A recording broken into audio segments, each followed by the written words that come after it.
계절과 상관없이 운동하고 관리하는 삶은 왜 이렇게 자꾸 나와는 먼 이야기 같을까요? 뭐든 꾸준히 한다는 게 쉽지 않지만 관리하는 것, 운동하는 건 더 그런 것 같아요. 언제 그런 결심이라도 했냐는 듯 단 3일을 못 갑니다. 과식, 운동 스킵, 수면 부족, 수분 부족. 몸은 어찌나 정직한지 조금도 거짓말을 하지 않네요. 여기저기 아이를 쫓아다니고 청소해, 설거지해, 정리해 다 운동이라고 위안 삼았는데 그조차도 몸은 안 속아줍니다. 정말 오랜만에 운동을 하면 새삼 다시 느껴요. 휴가에서 돌아와 다시 일상에 적응하는 시간. 몸도 마음도 평상시로 돌아가는 과정. 역시 쉽지 않구나. 뭐 그렇다고 특별한 방법이 있는 건 아니죠. 그냥 묵묵히 하던 대로 하는 것뿐입니다. 안녕하세요. 7월 1일 목요일 오늘의 봄 지훈이 엄마입니다. 트리오 로만의 I know not why God's wondrous grace 들려드려요.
네가 이루고 싶은 게 있다면 체력을 먼저 길러라. 네가 종종 후반에 무너지는 이유, 데미지를 입은 후에 회복이 더딘 이유, 실수를 한 후에 복구가 더딘 이유, 모두 체력의 한계 때문이야. 체력이 약하면 빨리 편안함을 찾게 되고, 그러면 인내심이 떨어지고, 그리고 그 피로감을 견디지 못하면 승부 따위는 상관없는 지경에 이르지. 이기고 싶다면 네 고민을 충분히 견뎌줄 몸을 먼저 만들어. 정신력은 체력의 보호 없이는 구호받게 안 돼. 체력하면 떠오르는 미생, 드라마의 명대사죠. 여러분의 체력은 안녕하신가요? 오늘은 체력에 관한 이야기로 시작해 봤어요. 엄마들은 정말 체력이 대단해야 하죠. 아들 엄마는 더더욱 그렇고요. 엄마로 살다 보니 우리 엄마들의 아이고는 괜히 나오는 게 아니더라고요. 살아있는 실시간 기상캐스터가 됩니다.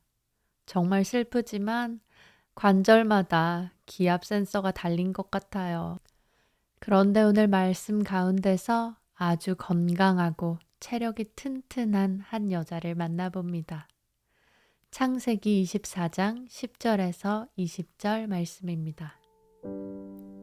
그 종은 주인의 낙타 10마리에 여러 가지 좋은 물건을 싣고 메소포타미아로 가서 나홀이 사는 성에 이르러 그 성 밖에 있는 우물 곁에 낙타들을 쉬게 하였다.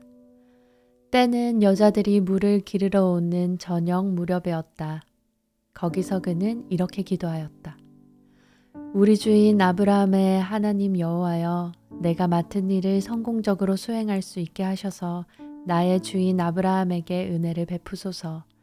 내가 이 우물 곁에 서 있다가 마을 여자들이 물을 기르러 오면 내가 한 처녀에게 항아리를 기울여 물을 좀 마시게 해주겠소 하고 물어보겠습니다. 이때 만일 그녀가 마시세요. 내가 당신의 낙타에게도 물을 주겠습니다. 하고 대답하면 그 여자가 바로 주께서 주의 종 이삭을 위해 정하신 사람이 되게 하소서. 이런 일이 있으면 주께서 내 주인에게 은혜 베푸셨음을 내가 알겠습니다. 그가 미처 기도를 끝내기도 전에 리브가라는 처녀가 물 항아리를 어깨에 메고 나왔다. 그녀는 아브라함의 동생인 나홀과 그의 아내 밀가가 낳은 부두엘의 딸로서 지금까지 남자를 가까이 하지 않은 아주 아름다운 처녀였다.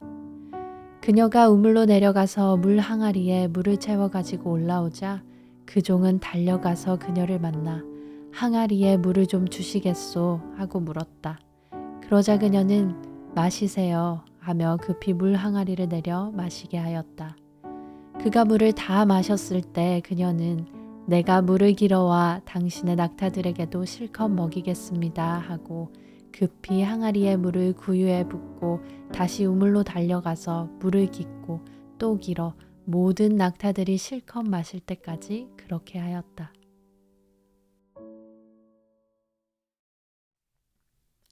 오늘 말씀에는 두 인물이 등장합니다. 한 종과 한 처녀, 리브가입니다. 사실 이 장면은 봐도 영화 같죠. 하나님께서 이삭의 돕는 배필을 딱 찾아내게 해주신 그 장면이거든요. 그럼 오늘은 영화처럼 또 드라마처럼 두 인물의 시선을 따라 묵상해 볼까 합니다. 먼저 낙타 10마리를 데리고 있던 그 종의 이야기입니다. 그는 아브라함의 제일 나이 많은 종이었습니다. 아주 오랜 시간 동안 아브라함 가족과 지내며 그의 재산을 도맡아 관리했죠. 그런데 어느 날 아브라함이 자신을 불러 아주 중대한 일을 맡깁니다. 바로 아들 이삭의 신부를 구해오는 일이었어요. 하나님의 후손이 약속된 이삭에게 좋은 돕는 배필을 주고자 하는 주인 아브라함의 간절함이 느껴졌어요. 그는 하나님께로부터 이삭을 떠나게 하지 않을 사람과 결혼시키고자 갈망했어요. 그래서 자신의 고향 메소포타미아 땅에 살고 있는 그 친척들 중에서 신부감을 찾아오라고 합니다. 비록 그들이 우상 숭배를 버리지 못하였더라도 하나님에 대한 지식과 경배를 마음속에 가지고 있었으니까요. 그 종 엘리에셀은 결코 가볍지 않은 마음으로 한 걸음 한 걸음 먼 길을 떠납니다. 좋은 사람을 만나는 것이 인생의 중대한 결정 중 하나라는 것을 부정할 수는 없어요. 그 중요한 일에 자신이 선택받았으니 얼마나 마음이 부담이 되었을까요?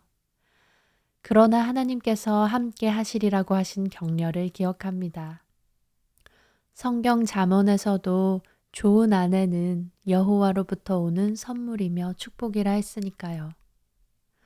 아브라함이 보기에 그는 가장 나이가 많은 종, 자신이 가장 신뢰하고 가장 지혜롭고 안목 있는 종이었나 봅니다. 좋은 배필을 만나는 여정은 결코 짧지 않았어요. 쉽고 단숨에 되는 일도 아니죠. 많은 노력과 기다림이 분명 필요한 일이에요. 그렇다고 가만히 있는다고 저절로 되는 일도 아니죠. 엘리에셀은 900km 가량 되는 긴 여행 끝에 하란에 이르렀어요. 기억나시나요? 아브라함과 사라가 갈대아 우르의 집을 떠나 처음 정착했던 그곳이요. 그의 아버지 데라가 죽은 뒤 친척들은 남고 아브라함과 아내 사라 그리고 조카 롯은 다시 길을 떠났었죠. 그 하란 성박 우물 가까운 곳에 엘리에셀이 멈춰 섭니다. 때는 저녁이었어요. 많은 여인들이 물을 길러 오는 시간이었죠. 피곤함이 몰려올 틈도 없었어요. 자신의 선택에 이 가정뿐 아니라 후대에까지 미칠 중대한 결과가 달렸으니까요. 그는 여인들을 둘러보기 전 먼저 기도합니다. 아주 구체적으로 기도했어요. 하나님께로부터 오는 명확한 지도가 간절했었기 때문이죠. 내가 이렇게 질문을 하면 이런 대답과 행동을 보게 해달라고 기도합니다. 그 기도 내용에는 주인인 아브라함의 가정에 가장 필요하다 생각하는 모습을 담고 있었어요. 바로 친절한 대접과 예의 바른 태도였습니다. 그리고 그 기도를 끝내고서 수많은 여인들 가운데 예의 있는 태도를 갖춘 듯한 아름다운 여인을 보게 됩니다. 행여나 놓칠세라 얼른 다가갔어요. 리브가는 여느 때와 다름없는 하루를 보내고 있었어요. 늘 그랬듯 저녁 때가 되어 항아리를 이고 물을 길러 우물로 나갔죠. 유모가 있고 종이 있었지만 집안일을 곧잘 돕는 리브가였습니다. 성박 우물로 내려가 항아리에 물을 한가득 이고 올라오는데 한 연로해 보이는 남자가 자신에게로 빠르게 다가옵니다. 낯선 남자와는 얼굴도 잘 대하지 않던 그 당시였잖아요. 그 몇 초 사이에 리브가는 어떤 생각을 했을까요? 그런데 그 사람이 주변 많은 여자들 중에 왜 나에게 오며 무슨 이야기를 하려 할까 조금은 당황스럽기도 긴장이 되기도 했을 거예요. 발걸음을 재촉하고 있었을지도 몰라요.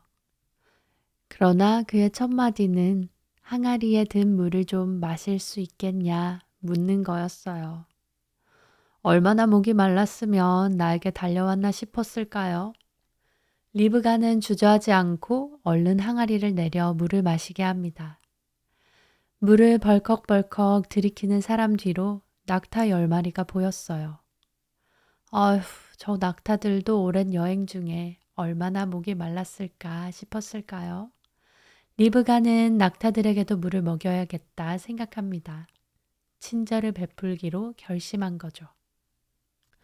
리브가에 대한 설교를 들은 적이 있는데요.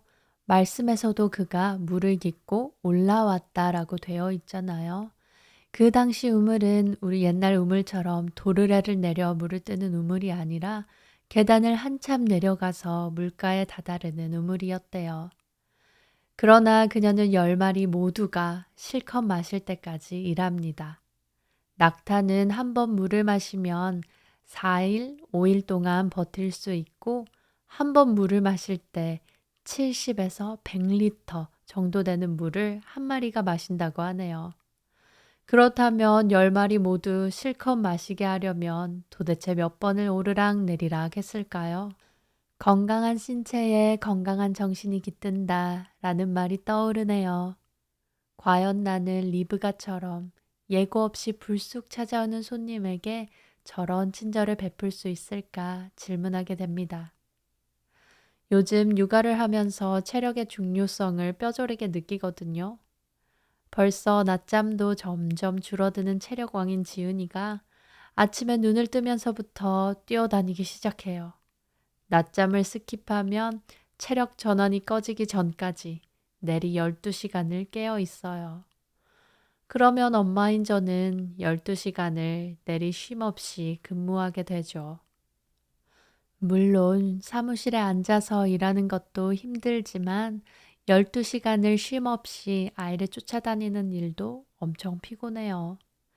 그런데 몸이 지쳐 있으면 마음이 지치고, 마음이 지치면 아이의 투정을 받아줄 여유 없어요. 그럼 아이의 투정은 계속되고 엄마는 더 지치죠. 엄마가 행복한 날엔 아이도 행복합니다. 아이도 다 알더라고요. 엄마가 날카롭고 화가 나 보이는 때엔 그렇게 밀어내던 아빠를 먼저 찾죠. 그리고는 얼른 밖으로 쫄래쫄래 대피합니다. 만약 리브가가 그날 아주 피곤하고 힘든 날이었다면, 기분이 우울하고 매우 슬펐다면, 시큰거리는 팔과 어깨로 물이 든 항아리를 이고 올라왔었더라면, 집에 미뤄둔 일이 태산같이 쌓여 있었다면, 과연 그 낯선 자의 낙타까지 먹여주겠다고 하는 마음의 여유가 있었을까요? 불쑥 찾아오는 손님에게 손 내밀 수 있는 마음의 여유는 준비된 사람에게 있는 게 아닌가 싶었어요. 체력이 되지 않았다면 기쁜 마음으로 그 일을 해낼 수 없었겠죠. 아마 시작도 하지 않았을 거예요. 내 아이를 더 사랑으로 돌보기 위해서는 더 준비된 체력이 필요한 것 같아요. 불청객 같은 아이의 감정에도 웃어 보일 수 있는 엄마의 여유 또한 체력에서 오는 거죠. 비행기를 타면 이륙 전에 승무원이 안전에 대한 안내를 합니다. 요즘엔 더 재밌게 또는 영상으로도 많이 하지만 절제된 동작으로 멋지게 구명조끼와 산소 마스크를 설명할 땐 모두가 집중하게 되죠. 그런데 아이를 동반한 사람은 꼭 부모가 먼저 산소 마스크를 착용하라고 이야기합니다. 본능적으로 아이에게 먼저 씌워야겠다고 생각할 수도 있지만 내가 먼저 온전해야 내 아이를 잘 챙길 수 있다는 거죠. 내가 정신을 잃으면 아이도 챙길 수 없습니다. 그래서 아이의 건강이 중요한 만큼 엄마 몸도 먼저 챙겨야 해요. 아이의 마음이 중요한 만큼 내 마음도 튼튼하도록 먼저 챙겨야겠습니다. 오늘부터는 꼭 운동할 수 있는 시간을 가져야겠어요. 혼자 동네 한 바퀴를 돌든 아이와 함께 트램펄린을 뛰든 집에서 홈 트레이닝을 하든 숨이 적당히 차오를 만큼의 운동을 하기로 결심합니다. 그래서 힘이 불끈불끈 솟아나고 몸이 들썩들썩하는 신나는 찬양 들려드려요. 운동할 때도 하나님 찬양하면서 그 사랑 묵상하면서 은혜 넘치게 할 수 있죠.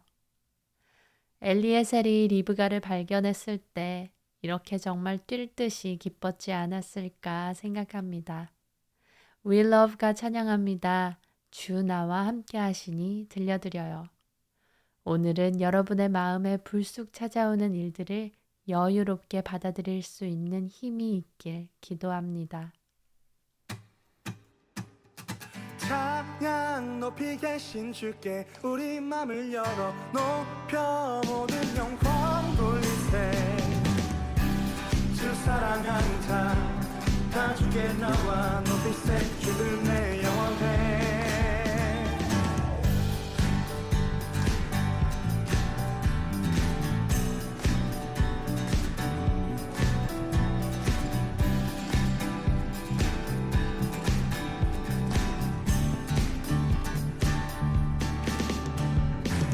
주 나와 함께 하시니 부족함 없네. 그가 나를 이끄시니 주 따르네. 그의 거리로 나 인도하네. 내 영혼 노래해. 어둠 길 걸어갈 때에 난 노래하네. 주 나와 함께 하시니 나 두려움 없네. 주의 선함과 인자하시니 평생 날 따르리. 찬양 높이 계신 주께 우리